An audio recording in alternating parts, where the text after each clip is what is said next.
This is the White Coat Investor Podcast, where we help those who wear the white coat get a fair shake on Wall Street. We've been helping doctors and other high-income professionals stop doing dumb things with their money since 2011. This is White Coat Investor Podcast number 283, Preparing Financially for the Unexpected with Dr. Josh Daly. This episode is sponsored by First Republic Bank. First Republic provides tailored solutions to individuals and businesses with their financial needs at any stage of life. Whether you're opening a savings account, buying your first home, or starting a family, First Republic's commitment to personal service is designed to change the way you feel about banking. Visit firstrepublic.com today to learn more. That's firstrepublic.com, member FDIC, equal housing lender. Welcome back to the podcast. October is a beautiful month in Utah. I'm not in Utah as you listen to this. I'm actually in Croatia. I hope I'm having a great time. But as we record it, I'm definitely here in Utah. It's actually September 8th, so this doesn't drop for a full month. So if there's anything we say in this episode that seems completely behind the times, because there's some meltdown in the last month, that's why. We actually did have that happen in the beginning of the pandemic. People are like, why aren't you mentioning anything? And it was because we'd recorded everything a couple of weeks earlier. But anyway, our quote of the day today comes from Randall Bell. If you want to see your future, look where your mind habitually goes when it wanders. There's a lot of truth to that. Thanks to all of you out there in listener land for what you do. We appreciate you supporting the White Coat Investor mission and helping promoting financial literacy with your peers. But we also appreciate your day-to-day work and know it's difficult. And if no one said thanks today, let me be the first. All right. It is now October 6th as you're listening to this, or the next few days afterward. There is something huge happening in the next week that you should be aware of. We're going to open registration to WCI CON 23. Now, we've done a number of these. We did one in Park City. It sold out in 6 days. We did one a couple of years later in Las Vegas. It sold out in 23 hours. Then the pandemic hit. We did a virtual one in 2021. And then in 2022, we went to Phoenix and had a wonderful event. Really a fantastic venue down there in Phoenix. This is a venue at the JW Marriott, the Desert Ridge JW Marriott there in northeastern Phoenix, just north of Scottsdale. And we're going to go back there this year. We did not actually sell out last year, mostly because the pandemic was still going strong when we were doing registration. But we've decided to keep pricing, at least for those of you who buy at the early bird period, exactly the same as last year. And so despite the fact that everything else in your life has gone up 10% in price or more, if we're talking about gas and groceries, this conference costs you exactly the same as it did a year ago.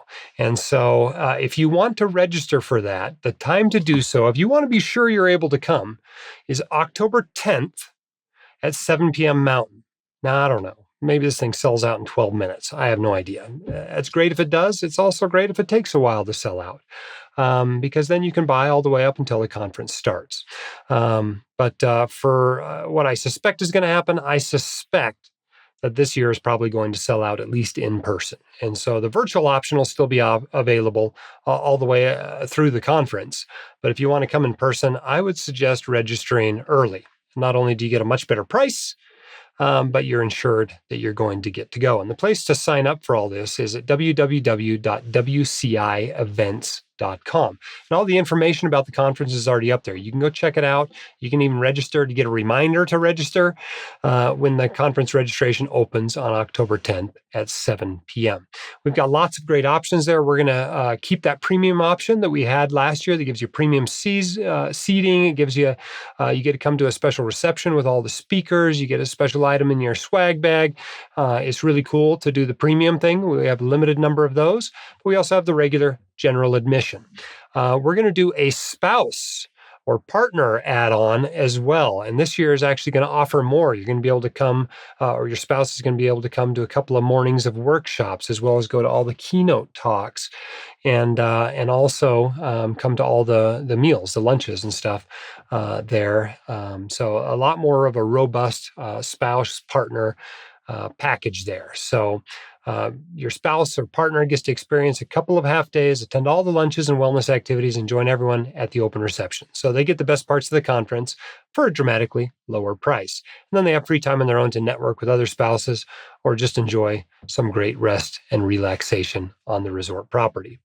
So we're going to have all those same wellness activities we had last time. The pickleball was super popular. We had lots of other great stuff as well. We had a 5K. We had some golf things. We had some great evening events by our sponsors. The sponsors, I think, are pretty much all sold out at this point. So they've got a lot of great things that they're bringing to the conference as well. We have great speakers. Christine Benz is coming back. She's never been to a live WCI CON. She was one of the keynote speakers at the virtual one. So we're excited to have her come back. She's, I think, the only speaker we've ever had that asked us to donate her speaking fee to her favorite charities. But she'll be back. You know her from her work at Morningstar. We've got Ashley Willens coming. She's going to be talking a lot about wellness. We also have, as has been the trend in the past, people that have impacted my life greatly. We have a keynote speaker that has had a massive impact on my life, a fellow by the name of Stacy Taniguchi. He has a PhD now. He didn't when he impacted my life, though. He actually taught me some science in high school and also functioned as one of my leaders, my youth leaders, my Boy Scout leaders when I was a kid. He's a Denali mountain guide for a number of years there when I was a kid, and has been doing all kinds of fun other adventure stuff since then. But he gives a fantastic talk. Katie and I were able to attend a few months ago, and he's going to come give it at WCI CON. And if you don't find that motivating for the rest of your life, I don't know what you will. We've got lots of other great people, both returning speakers as well as people that have never spoken at WCI CON. We've got Alexis Galati and Andrew Paulson and Andrew Roberts and Audrey Roberts. You may know BC Kragowski from her blog. Ben White's written a book on student loans. Bonnie Koo is going to be back for the first time since, I think, 2018 was the last time we had her in the conference. Brian Foley, the OG of the physician financial bloggers, is going to be there. Financial advisors Chad Chubb and Daniel Wren are going to be there. Dan's got a really great podcast. He's actually doing some live things on it lately that I'm trying to get lined up with him. Dyke Drummond and David Graham are coming back. Don Baker's coming back. We got Duan Farhana and Dimitrios Sotiris. Disha Spath is going to be our host again at the conference. She's also running a workshop there that you'll want to check out. Eric Hoffmeister is coming back. Ike Devji is going to be there talking about asset protection. You've seen him writing for years in the physician financial space. Rob Roy Platt's going to come do estate planning. Jim Lang's coming back. Jordan Frey's got a talk. I think he's on the virtual side of the conference, but if you come live, you get that as well. Kate Mangona is going to come back. The Physician on Fire, Leif Dahlin's going to be there. Leti Alto is going to be there. Nisha Mehta is going to be there. Paul Merriman's going to be there. Peter Kim's going to be there. Stephen Pamatmat, who's won the WCI Financial Educator Award, is going to be giving a talk as well. Stephanie Pearson's going to be there. All kinds of great speakers are going to be here, and you want to be there too. WCI CON is not just a CME conference. It is an experience. People go home from this with their lives changed. With new impetus for both them and their partner to really get their financial ducks in a row. So it's going to be a great conference. I'm looking forward to meeting as many of you as I can there. If you want to register, October 10th, 7 p.m. Mountain. The conference itself, by the way, is March 1st through 4th of next year at the JW Marriott Desert Ridge in Phoenix. March is a fantastic time to be in Phoenix, by the way. If you want some sunny, warm weather, get out of Michigan, get out of Maine, get out of New York, wherever you're at, come down to Phoenix, enjoy the sun for a few days at a fantastic property, have a great conference, network, see your friends, meet the people whose work you've been reading or listening to for years, and enjoy WCI CON. You can get more information, wcievents.com. But that's going to be great. So be sure to check that out. All right. We need to get our guest on the line here today. We have somebody that I've known for a while, but who had some bad things happen to him recently. Now, they kind of have a happy outcome, but it didn't necessarily have to go that way. and it got him thinking a lot about life and finances and how they intersect. And so we're going to be talking about that on today's podcast. Let's get Josh on the line. Our guest today on the White Coat Investor podcast is Dr. Josh Daly. He's a pediatric cardiologist I had dinner with a few years ago while visiting in Arkansas. I was taking part in Jason Meisel's course there at the University of Arkansas. Arkansas, what is it? UAMS? Is that what it is? You got it. Yeah. Great course he does. Eventually I told him, Jason, you got to pay me more to come all the way to Arkansas. And he said, you know what? I'm going to have Josh give your talk. So Josh gives my talk out there, which is perfectly fine with me. I appreciate you doing that.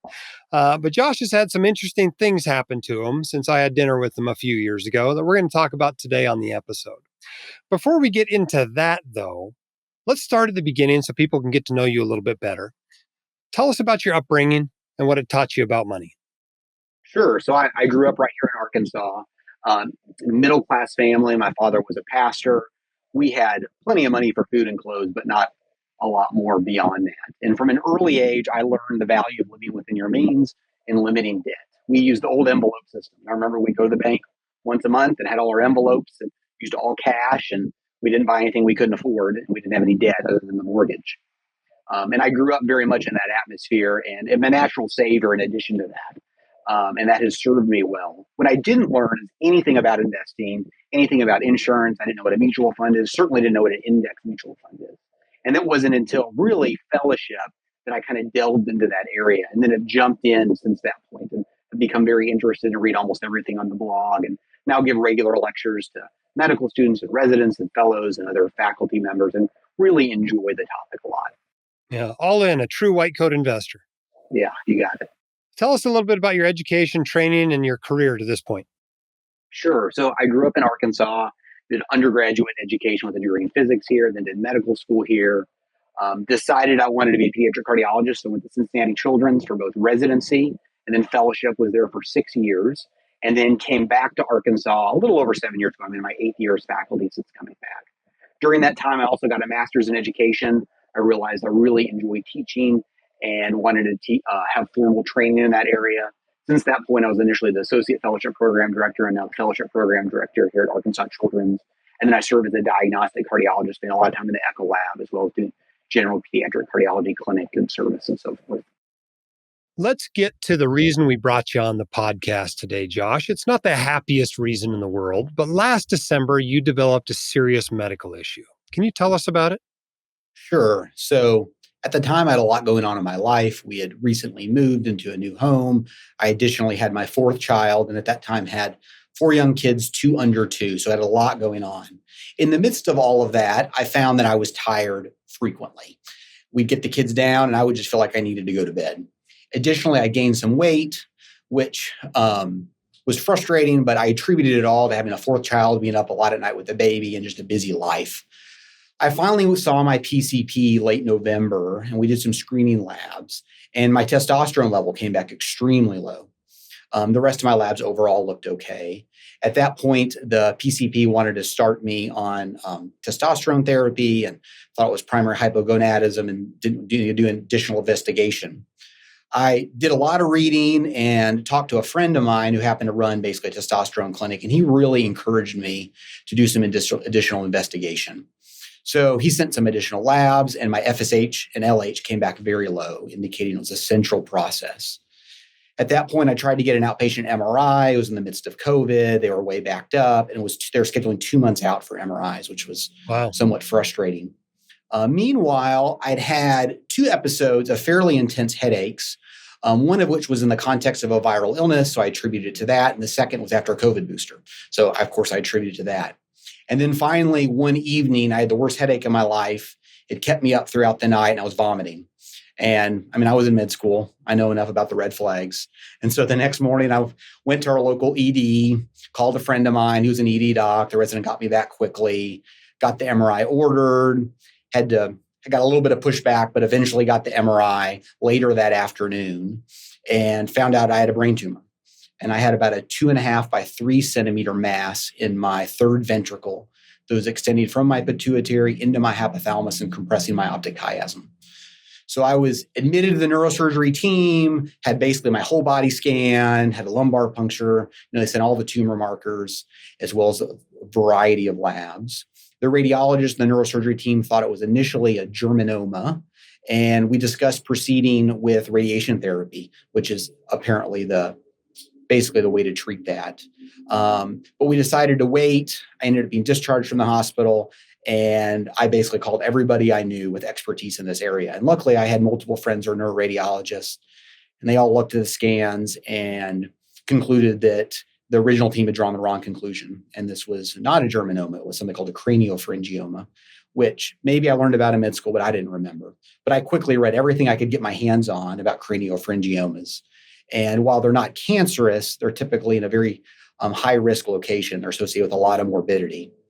So I ended up going back and seeing the original neurosurgeon and discussing options, got multiple second opinions from large academic centers, and had very conflicting recommendations that were made, from proceeding with a high-risk biopsy, which in and of itself would have been higher risk based on its location, to proceeding with total resection, knowing that there was a very high risk that I'd be panhypopit afterwards, and almost 100% risk of having diabetes insipidus, as well as risk of damage to optic chiasm or hypothalamic injury, which can be devastating, versus considering a newer treatment that using something called BRAF inhibitors, which I knew nothing about before all this, but basically is a kind of chemotherapy. And it was just really in an investigational stage. So I got multiple recommendations, and they were all conflicting. There wasn't a consensus. And you do a literature review, there hasn't been a lot that's been published recently. And I also struggle with the fact that there's not public reporting of data in the field of neurosurgery, which is very different than my field in congenital heart surgery. So I'm reliant on a neurosurgeon to say, oh, yeah, I've done a couple of these a year. Yeah, my outcomes are good. Oh, there's about a 50% chance that you'll have DI afterwards. And it's based entirely on their bias. And there's really no way to verify that. So it's a very difficult decision to make. So after a lot of prayer and consideration, we picked a neurosurgeon and decided to proceed with total resection. Recognizing the risk for morbidity in particular, and some risk for mortality. I underwent surgery February 2nd of this year, and the bottom line is I had a great result. He got the entirety of the tumor. He preserved my hypothalamus. There was no damage to my optic chiasm, and I had no additional pituitary dysfunction afterwards. I was on testosterone and Synthroid, but I had developed no DI whatsoever, which I was fully anticipating having DI likely the rest of my life. The first couple of weeks after surgery were a little rocky. I was very uncomfortable, but overall the outcome was excellent. I did have a third nerve palsy, which basically meant that I could only slightly open my right eyelid. And then as we all learned in med school, my eye was fixed down and out. So I had double vision. That's since almost entirely recovered. And now I'm basically back to normal at this point. Pretty awesome. Pretty awesome outcome. Super happy to hear about that. Let's go back to that afternoon or evening in the ED. You went over to MRI, you came back, you sat there for 45 minutes. The emergency doc walked in, sat down on that little black rolly stool and said, Josh, I hate to give you this news, but you've got something growing in your head. What were the first things that went through your mind when you heard that news? Mostly fear. I just felt really afraid. Confusion, shock. In spite of all the signs being there, I think in the back of my mind, I thought, oh, that's not really what's going on. This is probably something else. But to be confronted with the reality, I had a brain tumor, what all that meant. A lot of confusion, in particular, that they didn't know what it was with certainty, and there wasn't a clear course forward. So there was a strong emotional response, but in the moment I recognized that while there was a time to process it emotionally, that was not the time, because I needed to be fully engaged and make sure the diagnosis was correct and the treatment was appropriate, and that I was taking the best path forward. But over the next few months, I had a lot of time. I was about a 7-week period from diagnosis to surgery. And while the initial focus was entirely on making sure I got the right diagnosis and making the best decision, toward the latter part of that, I was able to take some time to really process what this meant for me, what this meant for my family, what this meant for my future. And there was a lot of processing all of those emotions during that time. Now, you are a white coat investor by any definition of the word. outward. You've got your financial knowledge. You've put plans in place. You actually teach this stuff. And you wanted to come on the podcast to talk a little bit about the finances of your family and how they changed and things you thought about and maybe wish you'd done in the past before this happened. So, like most people, you want to make sure your family's fine should something happen to you. Now, looking back on your previous planning, what did you do right? What did you do wrong? So during that 6 or 7 week period between diagnosis and surgery, I had time to sit down, review the finances, develop a specific financial plan for this scenario while we had an overarching financial plan for our family, and then go over everything with my wife. And as you mentioned, there were some things that I'd put in place that I was so grateful I had. And other areas of regret where in the midst of it, I recognized that I wish I had prepared in a little bit different way. So first, I recognized that as is often the case within families, there's one spouse that does most of the finances, and that was me. And I was very interested in managed it all. And my wife didn't necessarily know where our accounts were or passwords or usernames. And so there was a lot of logistics in terms of arranging all that and making sure she was up to speed with where all our accounts were and how she should manage it. I had life insurance, and I'm very grateful I did, but I wished I had purchased more. And I had about a $1.5 million policy, and then another $50,000 policy that was through work that was free. And at the time I'd originally purchased those, I think it was a reasonable amount for our family. But in the interim, my family had grown. I now had 4 young kids. We had a new house that was more expensive, and our cost of living had increased. And once I actually got into the details of what it would take for my wife to stay at home and raise 4 kids and continue the standard of living, the 1.5 million wasn't going to cut it. And that was a little disheartening at the time. One of the things I discovered that I didn't really understand on the front end is the benefit of Social Security survivorship benefits, which in my case are very substantial. Basically, the way those work is for minor children, they will receive about, in my case, $2,300 a month until they turn 18. And then for a surviving spouse who's caring for a minor child under the age of 16, she would receive $2,300. Now it's capped at around $5,300 a year, but that works out to about $64,000 a year that they get.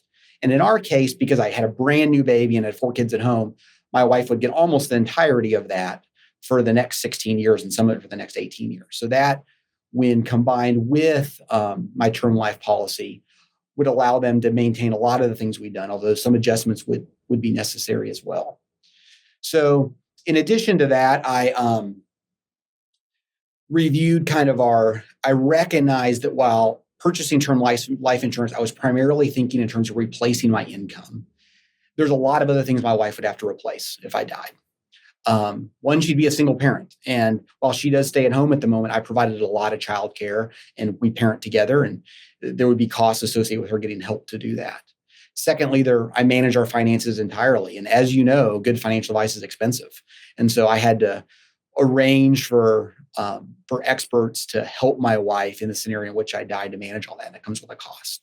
Plus all the different expenses associated with maintaining a home and a lot of other tasks I did that would ultimately need to be replaced financially.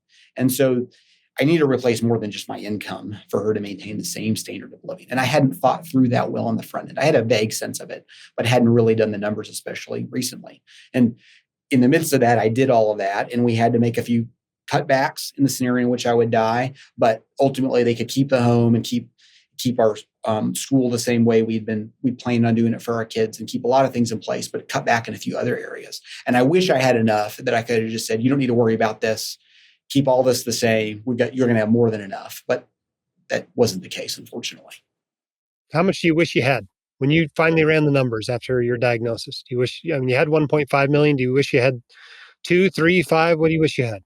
Well, obviously in that high risk situation, I would have bought a lot if someone would have sold it to me. But I wish I'd had probably in the neighborhood of 3 million. Our net worth at the time was about 1.1 million. And then that combined with the net worth and the survivorship benefits would have given her just tremendous freedom and with a lot of margin built in, which in a very stressful environment, her raising 4 kids, I would have liked for her not to have to worry about money at all. And so I'm not eligible to purchase that now, given that I just had a brain tumor resected. I do have the ability to purchase additional $500,000 of life insurance through my work once a year. I tried to do that at the time of the diagnosis, but it wasn't the 1 month of the year where you can do that. But I intend to do that this year, and I may make further adjustments in the future when I am eligible to get term life insurance again. Yeah. Have you talked to an agent about it? When do they think you may qualify to buy more? So I've had some initial conversations, and I had a lot of conversations right after the diagnosis to figure out if there's any way I could.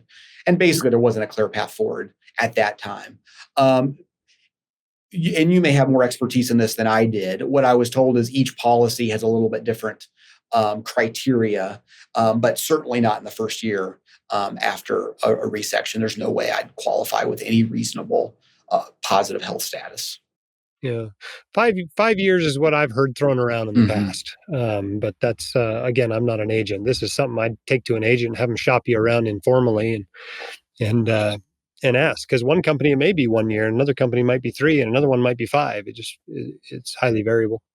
Yeah. All right. Well, enough about life insurance. Let's talk about disability insurance. What role has disability insurance played in your life in the last year, and do you expect it to play going forward? So my risk of disability was much greater than my risk of death, especially with the type of tumor this was. And in particular, the risk of blindness. I mean, what I do, I'm a diagnostic cardiologist. I look at echoes all day. And so I would have been disabled had that happened. And I have a policy from Standard, this own occupation, would replace 60% of my income post-tax. And I know you have had multiple guests that have come on that talked about disability insurance extensively recently. And my policy overall aligns with what a lot of your recommended advisors would recommend. And I didn't think about that as much as the front end because I knew it was there. I did wrestle a little bit on the back end. So I had a third nerve palsy, and I basically could use one eye up until a few months ago.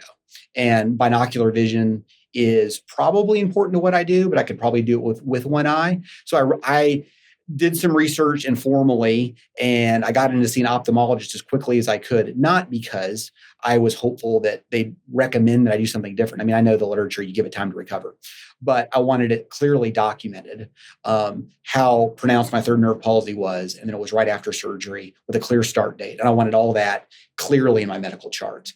Now, that being said, it's recovered entirely, and I was able to get back, and I did my job with one eye. And overall, I think I did fine. And if I was left with a single eye, I would have been able to practice with a few little modifications. But overall, I think it wouldn't have impacted my practice considerably. So, did you miss any significant amount of work? Did you put in a disability insurance claim this year? I didn't. So I work at an academic institution, and I had like 4+ months of sick leave built up, and plus a lot of vacation time. And so I ended up being out for 2 months, and I still have multiple months of sick leave built up. So I was paid fully, and it wasn't a big deal at all. And the way my disability insurance policy would kick in after 6 months. So I obviously never reached that point. And we have a large emergency fund that we built up to a point that we'd be fine for 6 months with no income coming in. What do you think at this point about your job choice? Not your career, but your job choice. I mean, you're an academician. You're working for a big medical center that has all these fancy paid time off benefits and stuff that a lot of people in private practice don't have. What are your thoughts on that now that you've kind of had to take advantage of some of those benefits? Yeah, well, one, I'm very grateful for them, obviously. And there are pros and cons of being in private practice versus in academics. And this is one of the benefits of being at a large academic center. I work with a large group. We're the only pediatric cardiology group in the state. And we have enough of us that me being out was able to be covered by my colleagues. It makes me very grateful for those I work with. And I didn't have to worry about income during that time. You've had so much sick leave built up. Had an excellent health insurance policy with really a minimal amount out of pocket that I ended up having to pay when it was all said and done. So I was very grateful for that. I can imagine if I'd been in private practice and all of a sudden the revenue stopped coming in and I'm still trying to pay people's salary, how challenging that would have been on top of so many other things. So while that's not the reason I chose an academic career, it's one of the significant benefits, certainly.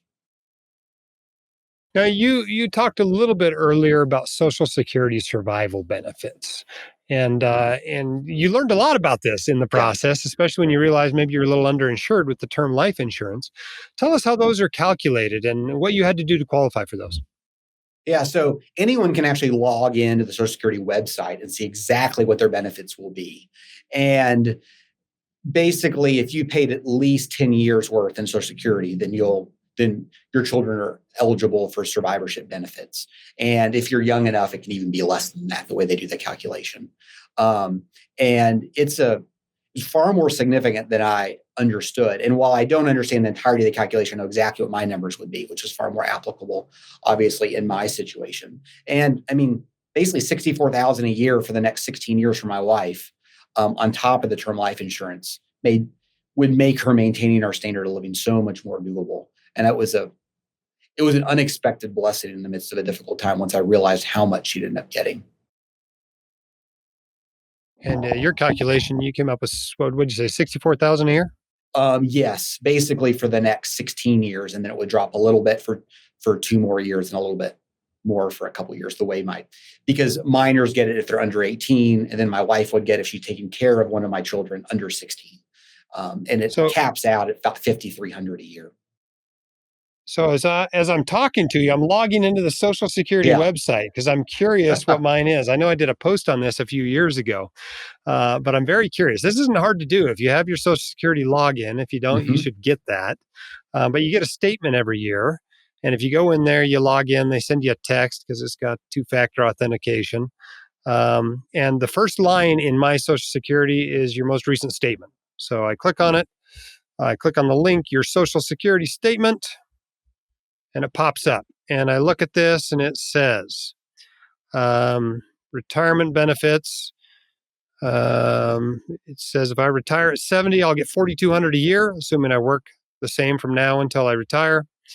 It says my disability benefits, if I got disabled, would be $3,041 a month. And it says my survivor benefits says you have earned enough credits for your eligible family members to receive survivor benefits. If you die this year, members of your family who may qualify for monthly benefits include a minor child, 2,337, spouse if caring for a disabled child or child younger than age 16, 2,337, spouse if benefits start at full retirement age, and total family benefits cannot be more than $5,455. So that's presumably what I'd get with all the kids I've got. Multiply that by 12, and we're at, about what you have.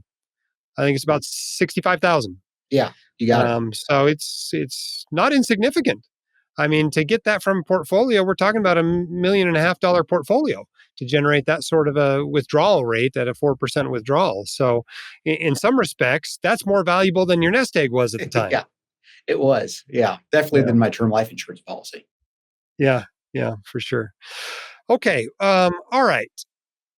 Let's talk a little bit. You've published a post on the White Coat Investor about the finances of divorce in the past, and I understand you now have a blended family. I do. Tell us a little bit about how that played into all this. Yeah, so that was one of the more difficult aspects of navigating this. And so I was divorced a little over 5 years ago and have since remarried and have two children from my prior relationship, and then two little girls now with my wife. And I have full custody. And so all four kids live with us all the time. And it gets really tricky in the scenario in which I die, because as the law is written, step parents have very few legal rights. And so one of the things that we had to do is a few years ago, we had met with a state attorney and had a somewhat complex plan in place based around this. And we revisited that and make sure everything was aligned. But my desire that my two eldest stay with my wife in the event of my death was made as clear as possible. And then I tied as much as I possibly could financially to that happening. The last thing I wanted to do is have there's this big financial incentive for someone else to try to get custody of my kids.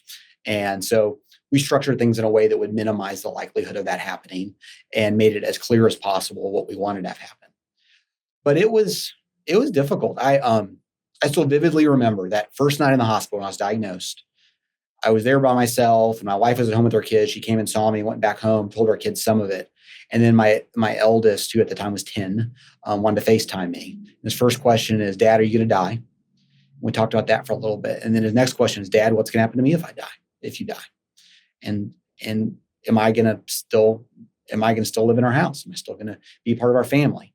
And so I couldn't say with 100% certainty that that would be the case.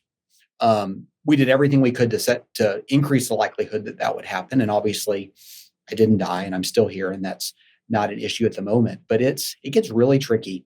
And one of the reasons I wanted to make sure that my wife was financially provided for is I wanted her to be able to do whatever she needed to from a legal perspective to make sure that she kept the boys. And finances can be very helpful to that end. I'm very curious about the details of the estate plan, and you may not want to share all of this, but I'm curious how you set that up so to disincentivize somebody else getting custody of the kids as much as possible. Did this mean leaving everything to your wife as much as you could, or how did you set that up essentially? Yes, I mean we created a trust, and everything's within the trust, and it all goes to my wife, and I trust her. And it can be tricky in some step family situations in which you remarry, and then the new spouse gets everything in your death, and then may not give anything to your kids from a prior marriage. So there's a lot of complexity there. I fully trust my wife, and she is um, deeply connected to all of our kids and views them all as her own. So I trust her implicitly. So in that context, this made the most sense that basically everything went to my wife, and I trusted her to take care of the boys and make sure they are taken care of. And so that's the gist of it. There was a little bit more from a legal perspective, but that's the basics of how we structured things. So, how has this experience changed your priorities and your plans for the future? Well, I've given it a lot of thought, and in the midst of wrestling with what that may mean for my next season of life. First and foremost, I had a lot of clarity in the midst of, especially in that 7 weeks between diagnosis and surgery. It's amazing how a situation like that provides clarity in life in terms of what matters most. And it's at the end of the day, it's relationships. And I'm grateful for my job. I get to do meaningful work and help people make a good living. But I care far more about my wife and kids than that. And so there was some clarity in the midst of that. And while I don't intend to structure my life fundamentally differently, I'm a little bit quicker to tell my kids I love them. I'm quicker to tell them the things I admire about them, the good that I see them in them, and the way I see that manifest in their life. I'm far more intentional about casting a vision for my boys, the kind of men they will become, and my daughters, the kind of women they will become. I have those kinds of conversations far more frequently now than I did before. And it gives me clarity with regard to making decisions regarding what I say yes to and no to at work. I'm grateful for my job, and it aligns well with my design, the things that are important to me. But I do not want to work more than I work now. I think I have reasonable balance and work-life integration. But if there's an opportunity to work my way up the ladder, but that isn't going to involve more nights away, then that's pretty clear. That's not worth it to me. Especially at the season of life we're in with 4 young kids at home, and the importance of me being deeply involved and engaged in their lives. So from a big picture perspective, it clarified some priorities that I previously would have articulated I had, but I think it made it even clearer how important that was to me. From a work perspective, I've actually decided to take some time and think about what I want the rest of my career to look like. So I'm working with an executive coach now to wrestle with some of those things. I actually just had a consultation with someone that does aptitude testing, and had been tested and reviewed my results in a thoughtful way about what kind of roles would be a good fit for me and what wouldn't. And I'm intentionally cultivating some aspects of my job that I think may be meaningful down the road, in terms of allowing me to spend more time doing the things that matter most and less time doing the things that just really frustrate me, which every job has. But the more I can minimize those, the better. And it was also clear I make plenty of money. I mean, I'd take a raise if someone gave it to me, but that's ultimately not going to, where our family is now, that's not going to meaningfully increase our quality of life. Time is more valuable than money, especially with 4 young kids at home at the income I make in a low cost of living area. And so even if there was the opportunity to make more money in a job that was more demanding, it's simply not worth it with where I am now. And I see that far more clearly than I did even a year ago. Now, I tell a lot of people to live like a resident, kind of front load their saving, front load their financial plan early in their career so that will pay dividends later. I occasionally get pushback, no surprise, from doctors who see people dying and becoming disabled early in life. And clearly, there's a balance. You don't want to put off all the fun stuff in your life until you're 60 plus because you might not get to 60 plus. But I'm curious about your perspective of how you think people should balance saving for a comfortable retirement with living in the here and now in case our life ends up being shorter than we expect. So I, I fully recognize that there's a balance that can be difficult to discern at times, and both are ultimately important. I am naturally a saver, so I'm naturally drawn toward that end of the spectrum, and I've had to kind of pull back from that at times. I am not. I don't regret at all how much we saved, because while I may have been saving for retirement, that was also money that would have allowed my wife to continue the life that we desired and take care of my kids. So it wasn't like that was only money that would allow me to live a comfortable retirement. There were other benefits to that as well.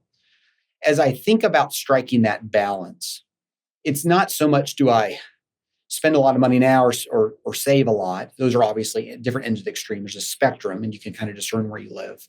But as I think is clear in the happiness literature, experiences provide more happiness or are more meaningful than our things.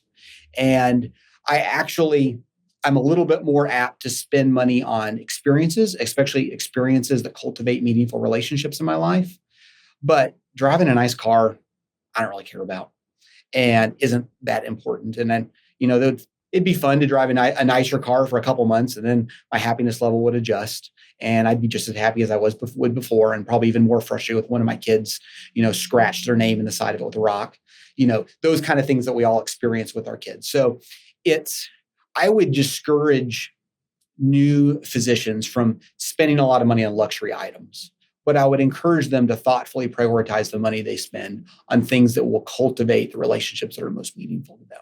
So, for instance, while I am not a huge Disney person, we're doing a trip to Disneyland this year.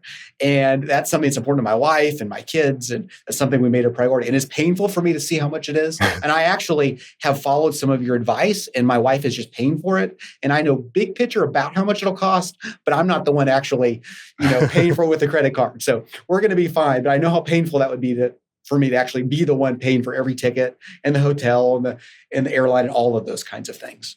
So those kinds of experiences we're prioritizing now a little bit more than we would have before, but we're certainly not elevating our standard of living with regard to purchasing things. Was there ever a time in those 7 weeks between diagnosis and surgery when you thought, I should have spent more money on such and such?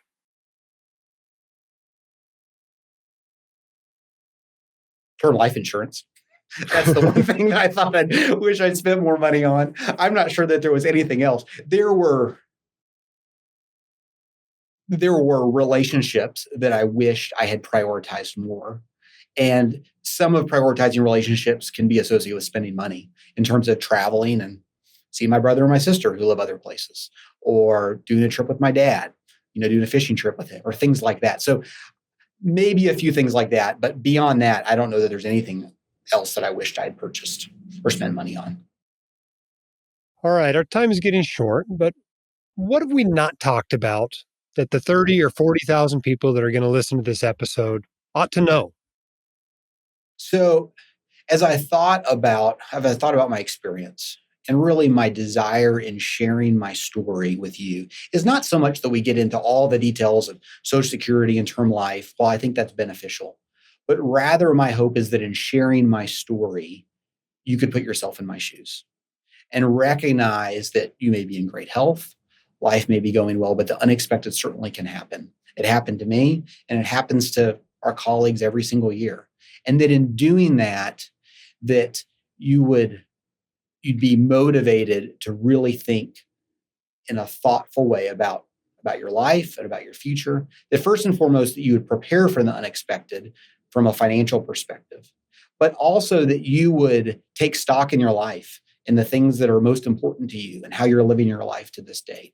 We've all heard the story of Alfred Nobel, who who read an obituary about him when he was still alive. His brother had died, and it was mistaken that the journalist thought that he had died. So wrote an obituary about him and about the legacy that he left. And he was so impacted that by how others perceived in the legacy he had left with regard to the warfare that he had promoted, that he obviously created the Nobel Prize and shifted the focus of his life entirely in the next season. And I think that kind of experience is really helpful for every one of us, to pretend as though we have a diagnosis. What would I regret? What would I not regret about what I had done? How can I live my life differently in light of that? There's actually a book I just finished reading by Daniel Pink called The Power of Regret, where he actually summarizes all the science behind the process of regret and ways that we can use that to live more meaningful lives and make better decisions. And that's one of the things I would recommend. But I would encourage all of you to take a moment and think about, what if this was you? What if you were in my shoes? What would you regret? What would you not regret? What would you do differently? And then to step back and think about how you want to live your life differently in light of that, both from a financial perspective, but more importantly, from the perspective of priorities and relationships in your life. Well, Dr. Josh Daly, thank you so much for coming on the podcast. Thank you for what you do in your career as a pediatric cardiologist. Thank you for the financial education you're providing to your peers and trainees. And thanks for coming on the podcast and talking about such a personal experience with us. We really appreciate it and are super happy about the outcome you're experiencing from it. Yeah, thank you so much, Jim. I thoroughly enjoy your podcast and have been greatly influenced by all the work you've done through your blog and your podcast and everything else. And very grateful for all the ways I benefit. I'm glad I could give back a little bit today. So thank you for having me on. You're very welcome. It's my pleasure. All right. I hope you enjoyed that interview as much as I did. I'm so happy that Josh is doing so well after that surgery. As you can tell from his comments, it didn't necessarily have to go that well. So thank you to the docs that took care of him, right? There's a surgeon involved. There's an anesthesiologist. There's a whole bunch of people that consulted for him. And so thanks to all of you that helped take such good care of him so we could all benefit from this great episode. By the way, this episode was sponsored by First Republic Bank. First Republic provides tailored solutions to individuals and businesses with their financial needs at any stage of life. Whether you're opening a savings account, buying your first home, or starting a family, First Republic's commitment to personal service is designed to change the way you feel about banking. Visit firstrepublic.com today to learn more. That's firstrepublic.com. Member FDIC, equal housing lender. Don't forget, sign up for WCI CON 23. Starts October 10th at 7 p.m. You can go to www.wcievents.com and get registered for a reminder. So you get a reminder right when it opens, just in case it sells out quickly this year. The early bird pricing is exactly the same as last year. So no increase with inflation, but I think that probably, especially with the pandemic really winding down, probably means we're going to get pretty darn close to a sellout if we don't sell out, and it may happen quickly this year. So be sure to register early if you would like to come. By the way, a lot of these podcasts are not interviews like today's episode. A lot of them are answering your questions. We try to let your desires and your concerns drive this podcast. And the best way to do that is to leave your questions on the SpeakPipe. At whitecoatinvestor.com/SpeakPipe, you can record up to a minute and a half of a question, and we'll answer it on the podcast. So if you've got questions that haven't been answered, please leave them there, and we'll get them answered on the podcast. In the meantime, keep your head up, shoulders back. You've got this, and we can help. We'll see you next time on the WCI podcast. The hosts of the White Coat Investor podcast are not licensed accountants, attorneys, or financial advisors. This podcast is free entertainment and information only. It should not be considered professional or personalized financial advice. You should consult the appropriate professional for specific advice relating to your situation.